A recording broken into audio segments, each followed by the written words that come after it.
pero muchas veces infradiagnosticado. ¿Por qué? Porque la sintomatología, los signos y síntomas que produce esta enfermedad son comunes a muchas patologías que nosotros vemos en el servicio de emergencia. Entonces muchas veces no se llega al diagnóstico o el paciente fallece sin tener un diagnóstico y no van a necropsia, ¿no? Es muchas veces, como les decía anteriormente, un infradiagnóstico. Como vemos acá, el tromboembolismo pulmonar va a ser la obstrucción parcial o completa de las arterias pulmonares por la migración de un coágulo, el 90-95% en miembros inferiores, que va a lo que es las arterias pulmonares. Dependiendo del grado de obstrucción, va a causar las consecuencias hemodinámicas en cada paciente.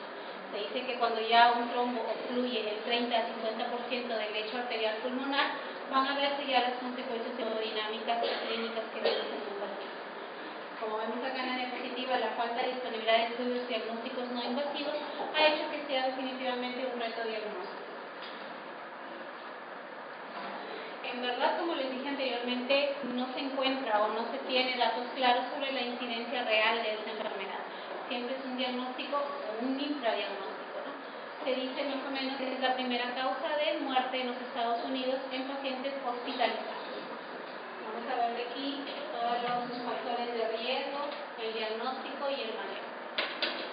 Como dijo su compañero, el tromboembolismo venoso incluye dos entidades clínicas: el tromboembolismo pulmonar y la trombosis venosa profunda, los cuales van a compartir tanto factores predisponentes comunes como también sintomatología cuando se produce una tromboembolia pulmonar.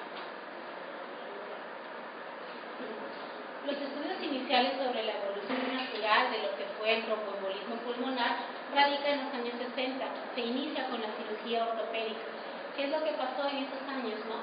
Se veía que muchos de los pacientes que ingresaban a lo que es cirugía ortopédica, cirugía de rodillas, cirugía de cadera, cirugías mayores, posteriormente, dentro de la segunda semana de evolución de los pacientes, cursaban con disnea de inicio brusco, que de ellos el 25% fallecían por esta razón. Es donde se inician todos los estudios y se inicia en verdad todo el protocolo diagnóstico y tratamiento, y aparece la nueva evidencia clínica sobre esta patología, tromboembolia pulmonar.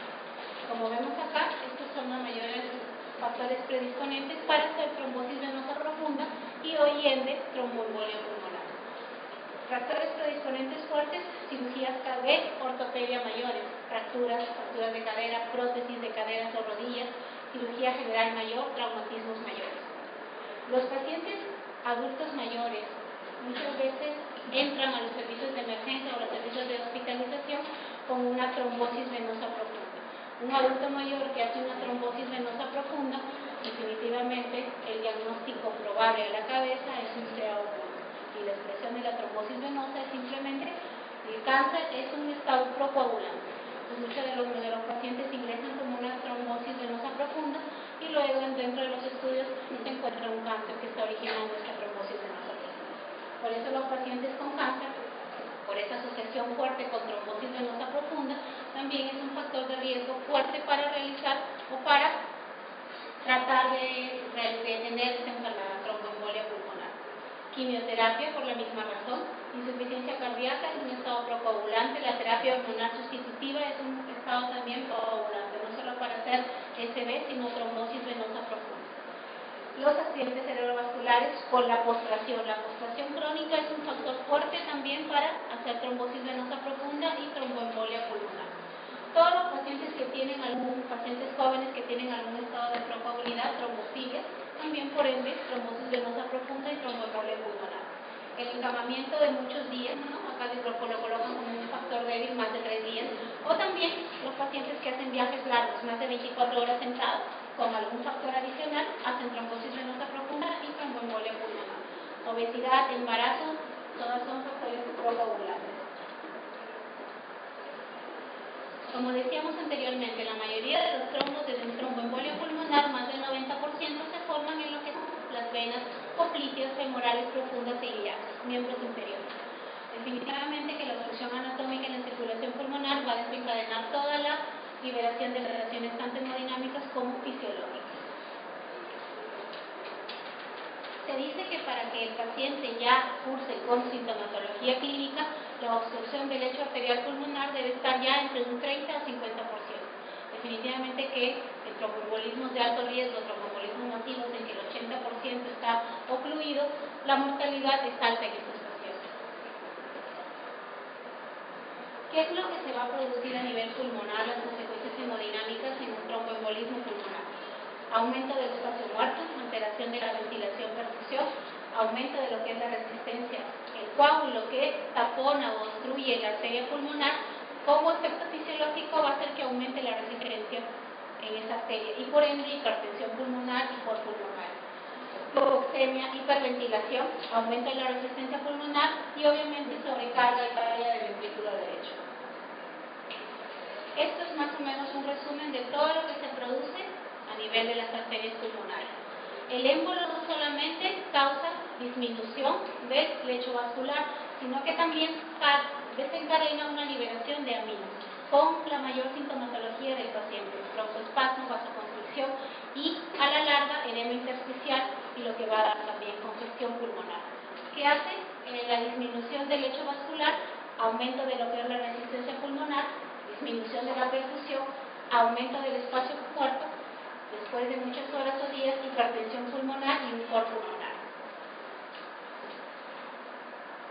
Definitivamente el paciente lo que más se va a ver involucrado es falla cardíaca derecha, pero definitivamente la falla cardíaca derecha produce al final falla cardíaca izquierda, disminución de gasto cardíaco. ¿Por qué? Aumenta la poscarga, el ventrículo derecho se va a ver bastante agrandado, esto se puede evidenciar a nivel de a través de una ecocardiografía. Si el paciente no puede ser sometido a un proceso invasivo, definitivamente ese ventrículo derecho tan grande va a desviar lo que es el septo y definitivamente disminuir la contracción y el llenado del ventrículo izquierdo, y esto disminuye el gasto cardíaco. No solamente toda una respuesta fisiológica se desencadena en el tromboembolismo pulmonar. Van a haber activación de sensores sistémicos, se estimula todo lo que es las respuestas sinotrópicas y cronotrópicas que tratan de compensar esa disminución de perfusión tisular. Con esto, por ciertas horas y ciertos días se restablece parcialmente lo que es el flujo pulmonar y el aumento de la presión arterial pulmonar. Pero definitivamente que cuando es un TEP masivo, un TEP de alto riesgo, estos mecanismos compensatorios no son suficientes para aumentar el gasto cardíaco. ¿Cuáles van a ser las consecuencias o la insuficiencia respiratoria que lleva al paciente en un tromboembolismo pulmonar? Definitivamente un gasto cardíaco bajo, por lo que decíamos anteriormente. Lo que va a haber es zonas del pulmón hipoperfundidas y otras hipoperfundidas. La existencia del cortocircuito derecho-izquierdo va a estar aumentado.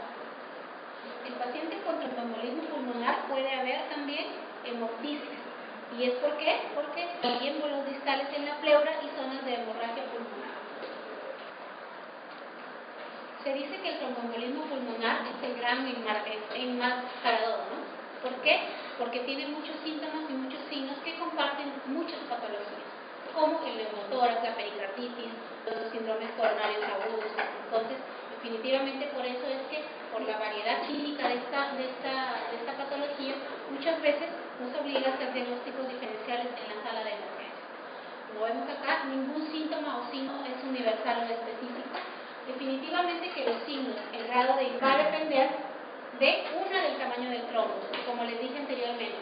No va a ser lo mismo un paciente que tiene un 30% de lecho vascular ocluido a un 80%. No va a ser lo mismo un paciente que tiene en su corazón con una fracción de eyección 60% o normal a un paciente que ya ha tenido muchos infartos y su fracción de eyección es bastante baja. Un paciente con EPOC, con una reserva respiratoria muy baja. Como les decía, la sintomatología del paciente va a depender de muchas cosas, ¿no? No solamente una, como les decía, el tamaño del trombo. La luz vascular comprometida definitivamente va a ser importante para el gasto cardíaco que va a comprometer al paciente. El porcentaje de la vasculatura y la reserva cardiopulmonar del paciente, ¿no? No va a ser lo mismo, como les digo, un paciente con un pulmón sano que un paciente con EPOC, secuela de tuberculosis, fibrosis pulmonar o un corazón ya bastante deficiente con una fracción de eyección baja. Aquí vamos a ver la clasificación del TEP, pero principalmente los TEP masivos se van a acompañar de muchas, no solamente sintomatologías clínicas, sino marcadores, biomarcadores. Esta es más o menos la sintomatología que presenta un tromboembolismo 80%, dolor torácico pleurítico. Como les dije anteriormente, el TEP se produce en émbolos a niveles distales, a nivel de la pleura. Eso va a producir también el dolor torácico pleurítico y hemoptisis que puede presentar el paciente.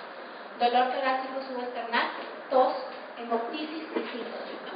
Y en cuanto a los signos, vamos a presentar, el paciente va a estar con taquicardia, signos de trombosis venosa profunda, puede haber fiebre, una de las causas de fiebre en un paciente hospitalizado también puede ser un tromboembolismo pulmonar y cianosis en un 11%. Como les decía anteriormente, todos los signos y síntomas que hemos visto anteriormente son comunes a muchas patologías, ¿no? Un neumotórax tiene disnea, dolor torácico, puede haber hemoptisis. La pericarditis, dolor torácico, disnea. La disección aórtica es un dolor torácico mucho más intenso. La fibrilación auricular también debuta con disnea, dolor torácico y taquicardia. Igual los síndromes coronarios agudos. Todas estas patologías que son muy comunes en la sala de emergencias comparten los mismos síntomas que una tromboembolia pulmonar. Pero definitivamente hay escalas que vamos a ver posteriormente y los factores de riesgo predisponentes que nos van a hacer pensar o buscar ese diagnóstico en un paciente que tiene esta sintomatología. El tromboembolismo pulmonar, respecto a la gravedad de la presentación, vamos a catalogarla en un tromboembolismo de alto riesgo y un tromboembolismo de no alto riesgo. Definirlo así nos va a ayudar no solamente para las ayudas diagnósticas que vamos a solicitar, sino también que el tratamiento para uno u otro van a ser diferentes. ¿Qué nos caracteriza un tromboembolismo pulmonar de alto riesgo? Uno, clínicamente el paciente va a estar en shock, hipotensión sostenida. Eso lo diferencia de un TEP de alto riesgo de un TEP de no alto riesgo. ¿Qué es lo que vamos a encontrar también? Marcadores de daño miocardio, tromboninas cardíacas positivas. En un TEP de alto riesgo hay isquemia del ventrículo derecho y eso se va a reflejar con troponinas altas. Marcadores de disfunción ventricular derecha. ¿Qué es lo que vamos a encontrar? Elevación del ProBNP o ProBNP. ¿Qué es el péptido natriurético atrial? ¿Qué es?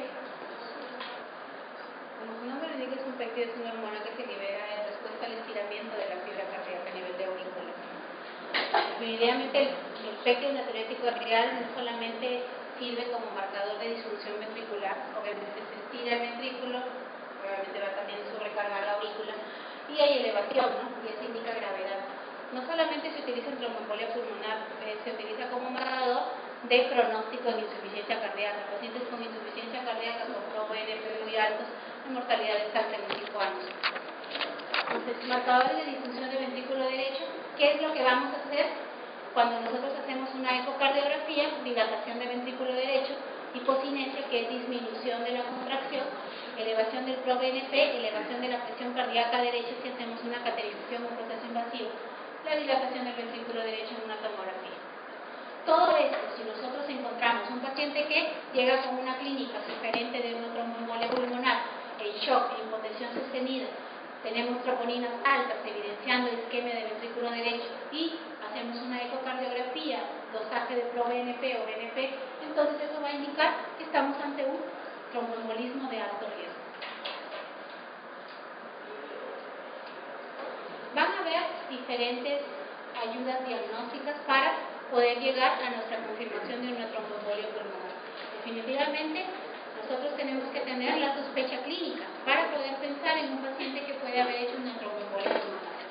Tenemos nuestros factores de riesgo que ya los hemos visto anteriormente y podemos catalogar o pensar en un paciente que viene con la sintomatología antes descrita, disnea, taquicardia, dolor torácico, de repente hemoptisis o fiebre, pensar en que este paciente está haciendo una tromboembolia pulmonar.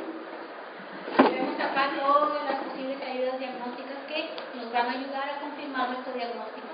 Definitivamente la clínica y el examen físico nos va a hacer pensar este paciente puede estar desarrollando una tromboembolia pulmonar. Vamos a ver de aquí diversas escalas de probabilidad que nos ayudan desde el punto de vista clínico y físico, el laboratorio, las ayudas inversas y invasivas. Acá en el Perú fui al Cayetano a preguntar en microbiología y me dijeron que no se hace el número D. No. Y en este hospital no, en el nivel 4 sí se hace. Y en el Harrison y en el manual CPO lo que me dice es la estratificación Wells te da la opción, te dice si encuentras un dímero D menor a 500 miligramos por mililitro, puedes clasificarlo como un TEP moderado bajo o un TEP moderado alto, pero dice, usas el dímero D para decir, este paciente no necesita imaginología, este paciente sí necesita imaginología. Cuando las escalas de probabilidad clínica, Wells o Ginebra, te catalogan al paciente para poder pedir que ayude diagnóstica nosotros. Cuando es un TEP muy probable, te dan las dos escalas, si tienes un TEP muy probable, lo que haces es de frente te vas a la TAC torácica, la TAC torácica. Pero si es un TEP que puede ser probabilidad baja o intermedia, te vas al dímero D. Si el dímero D es positivo, te vas a angioTAC. O sea, te da las escalas de probabilidad clínica, Ginebra y Wells, te catalogan al paciente con TEP probable, TEP con probabilidad baja o intermedia. En los dos grupos te dicen TEP probabilidad alta, angioTAC torácica. TEP probabilidad baja o intermedia, dímero D. Eso te da las nuevas guías europeas y americanas de tromboembolismo pulmonar, TAC torácica. Para eso no sirven las escalas de probabilidad clínica. Y la última pregunta era los signos de la trombosis venosa profunda, porque encontré, cuando es en miembros inferiores, bien puede el paciente sentir un calambre que va cursando progresivamente. Si es en miembros superiores, empatamiento de la fosa subclavicular, teleangiectasias o una sensación de adormecimiento, pero no encontré los signos específicos que me dieran. La trombosis venosa profunda, alguna vez que la vean, nunca se van a olvidar. La trombosis venosa profunda clásicamente aumenta de volumen uniformemente el miembro inferior, o el miembro que está, más hay miembros superiores. Aumenta de volumen, 2, 3 veces. ¿Ah? Dependiendo del nivel, normalmente es propicio femoral, ¿no? Y ya, entonces va a comenzar desde el muslo, pero es toda la extremidad, 2 a 3 veces. Y lo que caracteriza es que el paciente tiene un dolor intenso, que el paciente viene, a veces ni se dan cuenta que su pierna está casi 3 veces que la otra pierna, pero el paciente te dice, doctora, tengo dolor en la pierna, tengo un dolor intenso. Y cuando tú la ves y le sacas el pantalón, ves pues que su pierna está casi 2, 3 o 4 veces más que la otra. Eso es lo característico de una trombosis venosa profunda, dolor y aumento de volumen. Entonces, tenemos un paciente con factores de riesgo predisponentes, con clínica muy sugerente de tromboembolia pulmonar. ¿Qué es lo que vamos a hacer? Aplicamos nuestros scores de probabilidad clínica. Las dos más usadas, Wells y Ginebra. Como vemos acá, Wells da puntaje no solamente a factores predisponentes, a síntomas y signos clínicos. Si hemos tenido una trombosis venosa profunda usted previo, da un punto y medio. Cirugía reciente en movilización, otro punto y medio. Cascas, otro punto. Hemoptisis, 2 puntos más. Frecuencia cardíaca más de 1.5, otro punto. Signos clínicos de trombosis venosa profunda, aumento de volumen del miembro inferior, dolor intenso, más 3 puntos. Todo esto, si nosotros tenemos, ¿no?, mayor o igual de 7, es una probabilidad alta de que este paciente, por este score, tenga una tromboembolia pulmonar. Baja 0.01, intermedio 2 a 6. Igual lo mismo incluye el score de Ginebra, ¿no? Baja, intermedia o alta. Entonces, ¿qué es lo que, como les decía anteriormente, esto nos va a hacer clasificar qué ayuda diagnóstica vamos a solicitar a nuestro paciente?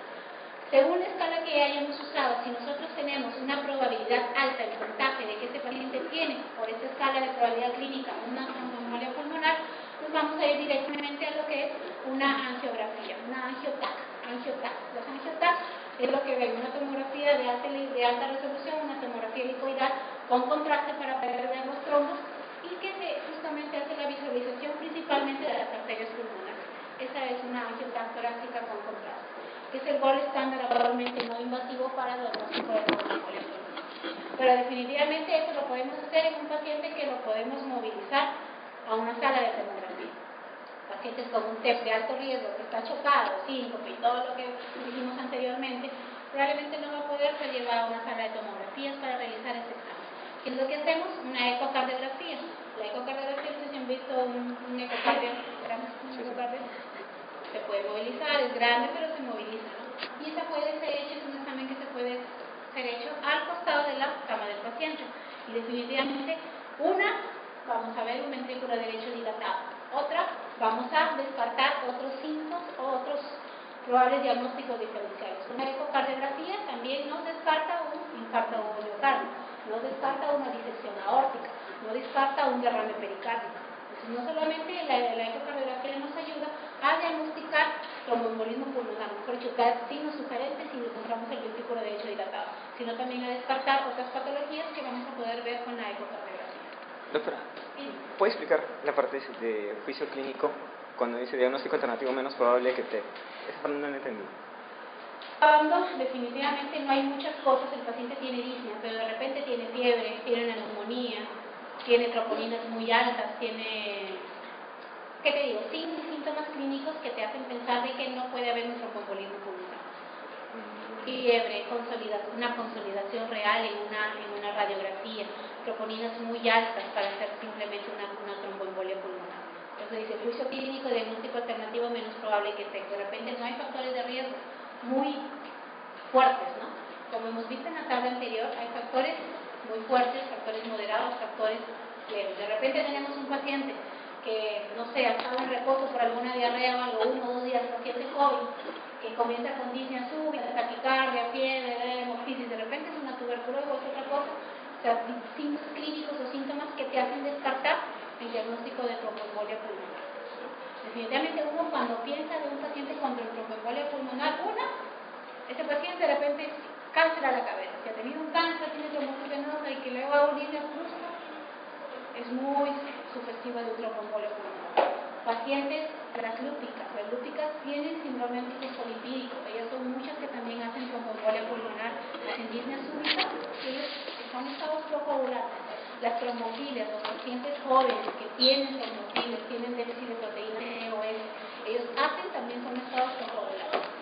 Definitivamente un paciente que recién ha sido operado de una cirugía mayor y que está postrado, obviamente el postquirúrgico y hace una línea súbita, es un factor de riesgo fuerte para hacer tromboembolia. O sea, definitivamente nosotros debemos pensar en un paciente que hace tromboembolismo pulmonar en donde hay un factor de riesgo bastante fuerte que lo desencadena. Si no hay algo que haga que ese paciente forme trombos en las venas inferiores, en los venas inferiores, no podemos pensar en un tromboembolismo pulmonar. No podemos pensar. Es como un paciente joven que te venga con síntomas de infarto y que lo comprobamos con troponinas y con un EKG, eso es bastante alejado, excepto que haya consumido drogas, cocaína o heroína, no son vasoconstrictores que te infarto. Pero de ahí un joven que tenga un infarto, pero tú que seas joven y que no haya usado drogas y que pienses en un infarto es raro, a menos que sea obeso, fume 3 cajetillas al día, no sé, ¿no? O sea, tiene que haber un factor de riesgo para todo, ¿no? Igual para tromboembolia pulmonar. Aquí vamos a ver más o menos en nuestros cuadritos explicar bien lo de las escalas de probabilidad clínica. Hay ciertos hallazgos en la placa de tórax que podemos encontrar también, pero son bastante inespecíficos y bastante comunes a otras patologías. Cardiomegalia en pacientes ya por la dilatación del ventrículo derecho, derrames pleurales en respuesta a la insuficiencia respiratoria, atelectasia, infiltrados, enfachamiento de arterias pulmonares, congestión pulmonar o infarto pulmonar. Esos son los clásicos signos radiológicos que menciona la bibliografía, ¿no? El signo de la joroba de Hampton, que no son más que consolidaciones, ¿no? Y evidencia de infartos pulmonares que pueden ser difusos. Y el signo de Westermann son signos de oligoemia. Oligoemia es disminución de perfusión y dilatación a nivel pulmonar. Igual vemos acá, ¿no? Telectasias, elevaciones del epidiafragma. En verdad son bastante inespecíficos para poder decir que por eso hay una tromboembolia, hay un signo de tromboembolia pulmonar. Es lo mismo, ¿no? Eso puede responder a muchas causas. También es una consolidación. El examen de ABA y electrolitos, lo único que vamos a evidenciar, una que no es específico definitivamente, y lo que vamos a evidenciar es hipoxemia arterial, ¿no? Presión parcial de oxígeno baja, hipocapnia o alcalosis respiratoria. En el EKG van a haber algunos signos que sí son bastante específicos y simplemente nos van a evidenciar sobrecarga ventricular derecha. ¿Qué es lo que vamos a mostrar? La clásica del libro, los signos de S1, Q3, Q3 y T3, que es S1, S profunda en 1, Q en 3, Q onda Q patológica en 3 y T negativa en 3. Va a haber bloqueo de rama derecha y inversión de ondas T negativas de B1 a B4. Ahí vemos, ¿no? T negativas en 3, bloqueo de rama derecha. T mediadas en B1 y B2. A ver, el famoso dímero D. El dímero D, como dijeron, es un producto de degradación de fibrinógeno, ¿no? Definitivamente. Pero el que no solamente aumentaba en el trombos, también en falso miocardio agudos. problema es, el dímero D tiene, como dicen ahí, alto valor predictivo negativo. ¿Qué quiere decir? Un dímero D negativo descarta la patología. Un dímero D positivo no necesariamente es tromboembolia pulmonar. Hay muchas causas de dímero D positivo: cáncer, malignidad, embarazo, gestación, infecciones, inmunodepresión, ¿no? Enfermedades inflamatorias, cirugías recientes. Adultos mayores también pueden tener, hay un 5% que pueden tener dímero D positivo. O cuando se toma es un pequeño émbolo. Entonces, definitivamente el dímero D es importante por eso, por su alto valor predictivo negativo. Dímero D negativo descarta totalmente. O sea, no puede haber que hay un coágulo más o menos grande y que el dímero D no sea positivo. Eso es incoherente. Entonces, el dímero D negativo descarta tromboembolia pulmonar. El dímero D positivo puede ser tromboembolia como pueden ser muchas otras causas. Esa es la importancia del dímero D. Esos son los marcadores que ya hemos visto anteriormente, ¿no? Valor predictivo negativo 99.6 y el péptido natriurético tipo B, que es como marcador de disfunción ventricular derecha en un leve alto riesgo. La troponina 1 elevada, como decíamos anteriormente, se asocia a criterios de gravedad, que es de alto riesgo. ¿Por qué? Porque nos evidencia ¿qué cosa? Daño mecánico. Isquemia del ventrículo derecho.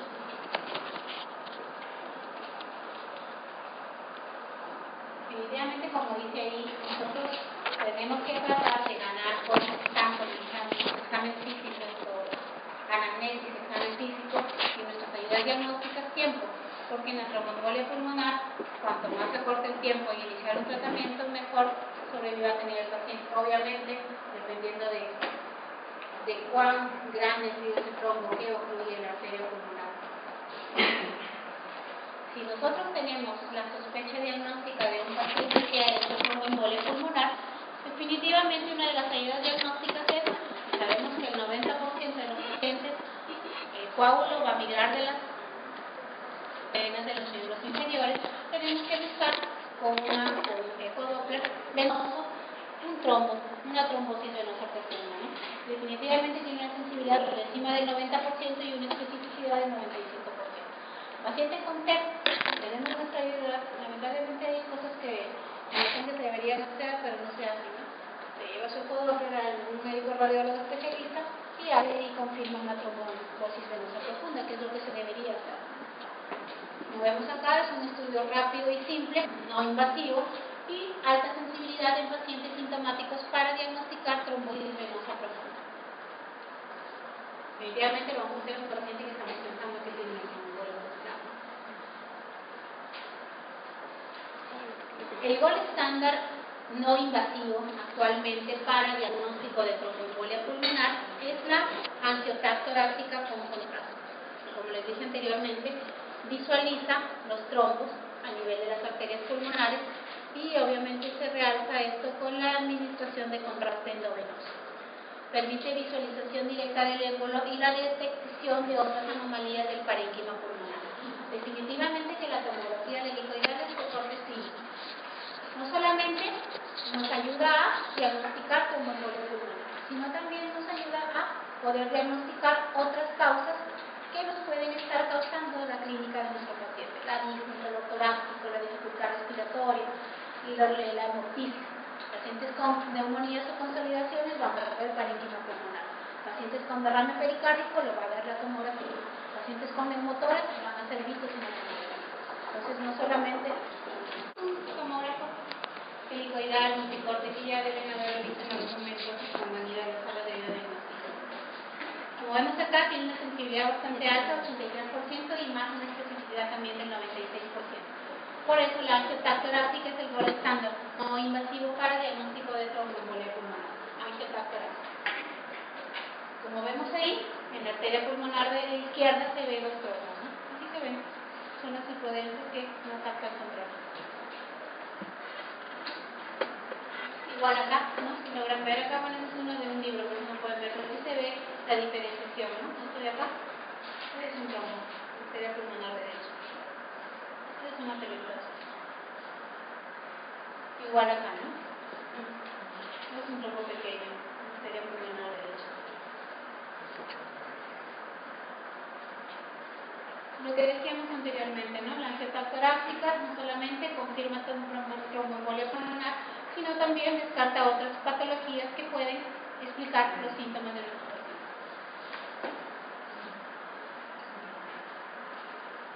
Igual, miren, si ven acá, ¿sí logran ver? ¿Sí? Dime.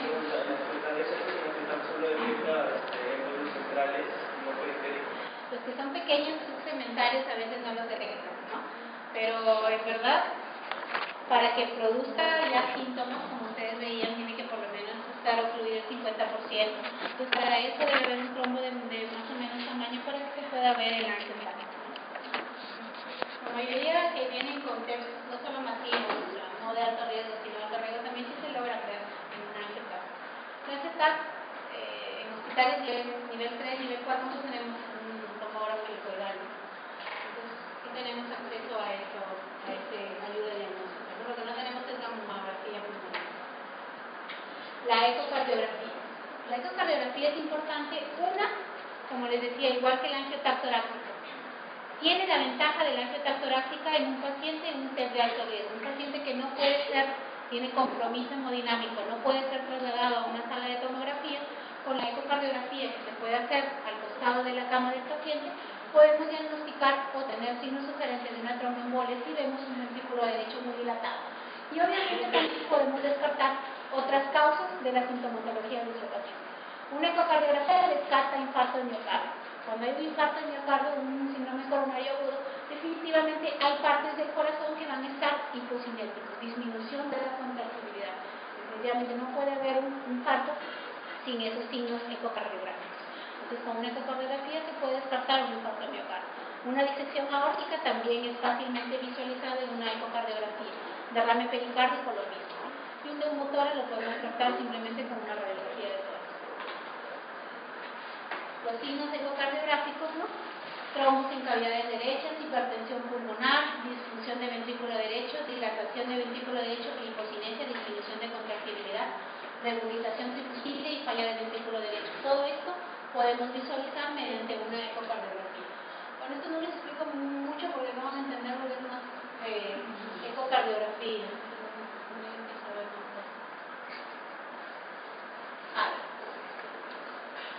¿Qué es lo que vamos a hacer en un test de alto riesgo, ¿no? ¿Qué tenemos que tener para catalogar a un cliente como test de alto riesgo? Un shock. A ver, Kenio. Clínicamente, ¿cómo llega? ¿Qué más? ¿Qué otros marcadores nos podrían dar de un test de alto riesgo? Ya. ¿Qué más? Levanten la mano y no me puedan saber. Bueno, el número de no está catalogado como marcador para test de alto riesgo. Ya, elevación.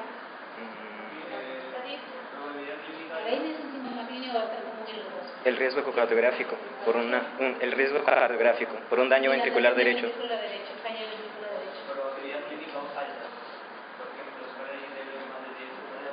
Las escalas Ginebra y Wells, que son las escalas de probabilidad clínica, como su nombre lo dice, nos da probabilidad clínica, más no severidad. ¿No? O sea, nos da este paciente por tal puntaje, muy probable que tenga probabilidad alta. Este paciente por este puntaje nos da baja o intermedia probabilidad de que tenga un TEP, pero no nos da severidad. Lo que nos da severidad es estado del paciente chocado, paciente hipotético, marcadores de daño miocárdico, troponinas cardíacas elevadas. Lo que nos da marcadores de disfunción de ventrículo derecho, elevación de ProBNP, dilatación de ventrículo derecho. Eso es lo que nos da un test de alto riesgo. La insuficiencia respiratoria, la mayoría la van a tener, ¿no? Dependiendo del grado de oclusión del lecho arterial. Si tenemos un TEP, una oclusión del 80%, definitivamente el paciente va a venir con un TEP de alto riesgo, chocado, hipotenso, troponinas altas y con una marcada insuficiencia respiratoria. Pero la disnea es uno de los síntomas de inicio brusco, de los síntomas cardinales de una tromboembolia pulmonar. Si nosotros tenemos un paciente con, obviamente, un TEP de alto riesgo por todo lo que nos dije anteriormente, ¿qué es lo que vamos a hacer? Obviamente, una angiotac. Si está disponible, la hacemos. Si es positivo, iniciar tratamiento específico. El saber diagnosticar cuándo es un TEP de alto riesgo de un TEP de no alto riesgo, no solamente es por las ayudas diagnósticas, sino que el tratamiento en los dos va a diferir en algunas cosas. Entonces, el saber diagnosticar que es un TEP de alto riesgo de no alto riesgo, y con el tratamiento ideal va a haber pronóstico de enfermedad en esta paciente. Si es negativo, búsqueda de otras causas. Si nosotros no tenemos disponible, obviamente, como dijimos anteriormente, este paciente está tan mal hemodinámicamente que no podemos trasladarlo a una sala de tomografías, hacemos una ecocardiografía al costado del paciente. Si aquí hay sobrecarga, sobrecarga del ventrículo derecho, definitivamente tenemos que tratarlo como un tromboembolismo de alto riesgo, confirmar diagnóstico. Si es que no, búsqueda de otras causas. Un TEP de no alto riesgo. Ahí nosotros utilizamos nuestras escalas de probabilidad, Weiss o Ginebra. Como les decía anteriormente, si nosotros por cualquiera de las dos escalas que utilicemos nos da probabilidad clínica alta de ser un tromboembolismo pulmonar, ¿qué es lo que vamos a hacer? Ese paciente se va a realización de angiotac torácica. Si es positivo, tratamiento, si no, buscar otras causas. Si nosotros tenemos un paciente con probabilidad clínica baja o intermedia, es donde usamos el dímero D. Si el dímero D es positivo, este paciente se va a angiotac torácica. Si es negativo, buscar otras causas. Para eso nos sirven las escalas de probabilidad clínica. ¿No se anticoagula? Primero tienes que, con una escala de probabilidad tú no puedes decir que es un tromboembolismo pulmonar. O sea, las escalas dan, como dice su nombre, probabilidad clínica. Pero eso nos lleva a hacer estudios diagnósticos. Tú tienes que confirmar, ¿no? Al mismo tiempo dice que se hacía el estudio diagnóstico, ¿ya? pero no se anticoagulaba. Lo que pasa es que si tú tienes todo eso en un hospital nivel 3, tienes que hacerlo, ¿no? Obviamente puedes iniciar tratamientos de la prescripción clínica, ¿no? Pero si tienes todo para hacerlo, como por ejemplo en la emergencia Cayetano, tienes todo a la mano excepto el número D, que inclusive lo puedes pedir de manera particular. Pero si tienes todo a la mano para eso, tú tienes que confirmar diagnóstico. Puedes tratar si la probabilidad y todo lo que tú va para una tromboembolia pulmonar, puedes ir iniciando tratamiento, pero tienes que confirmar diagnóstico. Pero tienes que confirmar a usar tus ayudas diagnósticas, ¿no? Entonces, como les decía, las escalas de probabilidad clínica nos ayudan para eso, para ver qué examen vamos a pedir en cada grupo de riesgo. Probabilidad alta, angiotac de frente. Probabilidad baja o intermedia, dímero D. Dímero D positivo, angiotac torácica. Y cuando hay un sangrado, cuando llega un sangrado, Ahí sí no puedes hacer como. Ahí lo único que te quedaría es una opción en que ahí te colocan filtro. Ya el tromboembolismo pulmonar está dado, ¿no? Filtro ven acá. Tú anticoagulas, así como el infarto. ¿Para qué anticoagulamos a un paciente? Para evitar el coágulo.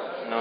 Anticoagulamos para que no siga aumentando el número de coágulos. Exactamente. O sea, uno no anticoagula porque anticoagula y ya deshace, como se puede decir, degrada el coágulo. Ese sería un fibrinolytico, ¿no? Pero nosotros no anticoagulamos, igual que en el infarto. Nosotros no anticoagulamos para destruir el coágulo que está obstruyendo arterias coronarias, ¿no? ¿Para qué? No se vuelva a formar otro coágulo. Si un paciente está con un sangrado mayor, gastrointestinal, SB, es una contraindicación tanto para fibrinolisis como para anticoagulación. Y una de las pocas cosas en casos de pacientes, por ejemplo, con cáncer, que tienen probabilidad de haber hecho otro cérebro, que están sangrando por alguna otra cosa, hay unos filtros que se ponen en vena cava superior, que son como unas mallitas que retienen y hacen de que los coágulos no vayan al pulmón, ¿no? ¿Qué nos dice el nivel de evidencia, ¿no? Como vemos acá, TEP de alto riesgo, presencia de shock o hipotensión, se recomienda realizar el diagnóstico, una tal de urgencia o una ecografía de la cadera del paciente, si es que no se puede movilizar el paciente. Nivel de evidencia alto, 1C. Igual acá, en TEP de alto riesgo, o probar nuestras escalas de probabilidad clínica, basar la estrategia diagnóstica en eso, ¿no? Nivel de evidencia 1A. Cuando nosotros tenemos un score de probabilidad clínica baja para tromboembolia pulmonar y tenemos un dímero D negativo, ¿no? Excluye el diagnóstico de tromboembolia pulmonar. Ese es nivel de evidencia 1A. Definitivamente, ¿qué factores van a afectar el pronóstico de nuestro paciente? cuánto obstruido o cuánto nivel de porcentaje de perfusión de esa arteria pulmonar está viable, los marcadores de disfunción miocárdica, troponinas muy altas, ProBNP muy altos, falla cardíaca derecha, sobrecarga de ventrículo derecho muy alto, muy severo, esos son factores de pronóstico malos, mortalidad alta. Igual, ¿no? Marcadores de daño miocárdico y otros nuevos marcadores. ¿Cómo es que nosotros, como les dije, tenemos que tener en cuenta y diagnosticar bien un TEP de alto riesgo con un TEP de no alto riesgo? El TEP de alto riesgo o TEP masivo, el tratamiento no solamente va a ser anticoagulación, sino es indicativo nivel de evidencia 1A para hacer trombólisis. ¿Alguna vez deben haber escuchado en la clase de síndrome coronario agudo? Trombólisis. La trombólisis se utiliza un medicamento filinolítico que es el arteplaca, que trata de degradar o listar el coágulo, ¿no? En un TEP de alto riesgo, definitivamente que el principal tratamiento, si es que no hay ninguna contraindicación para trombólisis, es trombólisis y anticoagulante. Tratamientos generales, soporte hemodinámico, respiratorio, la mayoría de pacientes vienen con hipoxia, administración de oxígeno en alto o bajo grado, expansión de volumen si vienen con shock. Definitivamente que los pacientes van a venir, usted de alto riesgo, con shock sostenido, hipotensión arterial sostenida. Tenemos que tener bastante cuidado en la administración de fluidos. Si el corazón no está funcionando bien, como decimos en fisiopatología, el gasto cardíaco está disminuido. Entonces, ese corazón insuficiente con carga de volumen se va a congestionar el pulmón. Entonces, definitivamente lo que tenemos que, nuestra opción más lógica va a ser el uso de inotrópicos para subir presión arterial y aumentar gasto cardíaco. Isoprotenerol, adrenalina, dopamina y todo eso. En nivel de evidencia, como vemos acá, la coagulación con heparina no fraccionada o heparina de bajo peso molecular que dice ahí debe ser iniciada sin demorar en pacientes con tromboembolia de alto riesgo. Pacientes con hipotensión sistémica deben ser corregidas y prevenir la progresión de falla cardíaca y muerte, ¿no? Debido a tromboembolia pulmonar. El uso de drogas vasopresivas son recomendadas en pacientes con hipotensión y tromboembolia pulmonar. Como vemos acá, nivel de evidencia 1A, la terapia trombolítica debe ser usada en pacientes con TEP masivo, ¿no? Debe usar en pacientes con tromboembolismo de alto riesgo, presentando shock cardiogénico o presión arterial baja. Trombólisis. ¿Qué medicamentos usamos? Antiguamente la cetokinasa, pero fue retirada del mercado por las reacciones alérgicas severas que producía. Solo se podía usar una vez en los pacientes. Arteplaca 100 miligramos durante 2 horas o la dosis de 0.6 miligramos kilo durante 15 minutos. Dosis máxima 50 miligramos. Normalmente se dice que el 92% de los pacientes responden a terapia de trombolisis. Esto es más eficaz cuando se inicia dentro de las 48 horas, aunque se puede usar dentro de la primera semana de enfermedad. Son las contraindicaciones en los pacientes que no se puede usar terapia trombolítica. Contraindicaciones absolutas: accidente cerebrovascular hemorrágico reciente, isquémico de 6 meses, traumatismo mayor, ataque isquémico transitorio, tratamiento anticoagulante, hemorragia digestiva en el último mes. En todos esos pacientes no se puede usar trombolíticos. Falla un paciente o no se puede usar trombólisis en estos pacientes, lo que también se podría usar es la hemolectomía pulmonar percutánea. En verdad eso no es un procedimiento que pocas veces creo que lo hacen en el nivel 4, pero la bibliografía está indicada como terapia. La anticoagulación definitivamente es uno de los pilares del tratamiento de esta patología. Podemos usar heparina no fraccionada o heparina de bajo peso molecular. Una duda, ¿usamos el Fondaparinux? Sí, está indicado, pero no tenemos Fondaparinux en el Perú. Las últimas guías europeas para manejo del síndrome coronario agudo del 2012 ya incluyen el Fondaparinux como nivel de evidencia o no como principal, pero no tenemos enoxaparina. Tenemos enoxaparina y heparina no sódica. Heparina sódica, no fraccionada. ¿Y cuál sería la mejor, perdón? Los estudios clínicos han evidenciado TEP, en verdad no porque sea mejor una o mejor la otra, sino que la mayoría de estudios han utilizado la heparina sódica o la heparina no fraccionada en TEP de alto riesgo y la enoxaparina en el otro grupo. Aparentemente han evidenciado mejor en cada uno de los grupos. El problema es que la heparina sódica tiene que ponerle la infusión bombeo continuo, control cada 3-4 horas del TPPA, que es con el que se controla que se está bien anticoagulado.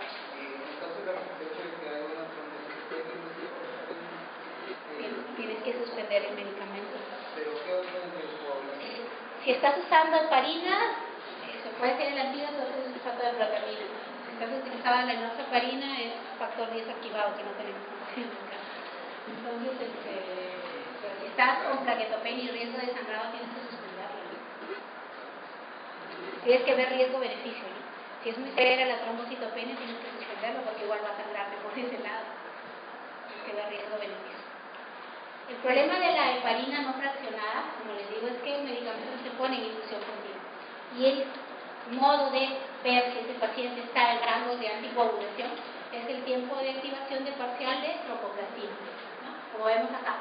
Lo que damos es un bolo inicial de 80 unidades por kilo y luego 18 unidades por kilo en infusión continua. Y vemos acá que tenemos que tener el rango 2, 1.5, 2.5 hasta más de 3 veces el control. En cambio, con la enoxaparina no tenemos muchas veces que hacer un control. Tenemos que controlar factores activados, pero muchas veces no es necesario. La enoxaparina la utilizamos a 1 miligramo kilo dosis, será cada 12 horas. Un paciente pesa 60 kilos, son 60 miligramos cada 12 horas. Es anticoagulación. La enoxaparina tenemos que corregirla no solamente en pacientes renales con depuración de creatinina menos del 30%, está contraindicado, será mitad de dosis, y en pacientes mayores de 75 años la dosis es de 0 a 75 miligramos kilo. El fondaparinus, como decía su compañero, también se puede usar, pero no lo tenemos en el mercado. 5 miligramos, una vez por día. La heparina sódica, la no fraccionada, se puede usar, como les decíamos, 80 unidades por kilo en bolo y infusión de 18 unidades por kilo. Tenemos que tener un TPTA entre 1.5 y 2.5 para decir que ese paciente está anticoagulado.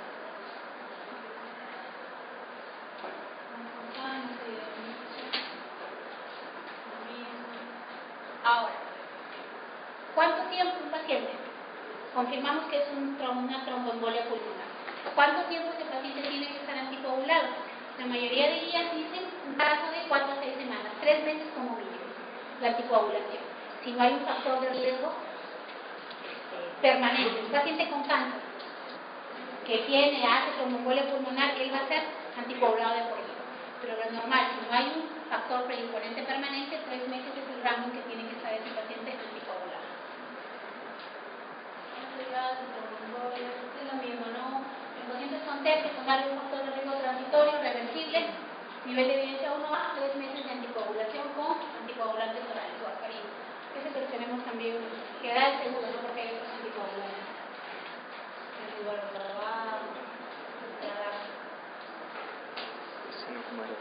Y lo que les decía, ¿no? Si no podemos hacer trombólisis, no podemos hacer embolectomía pulmonar percutánea, la única opción que nos queda es filtros de vena cava superior.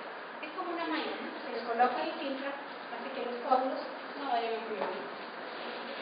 Ya.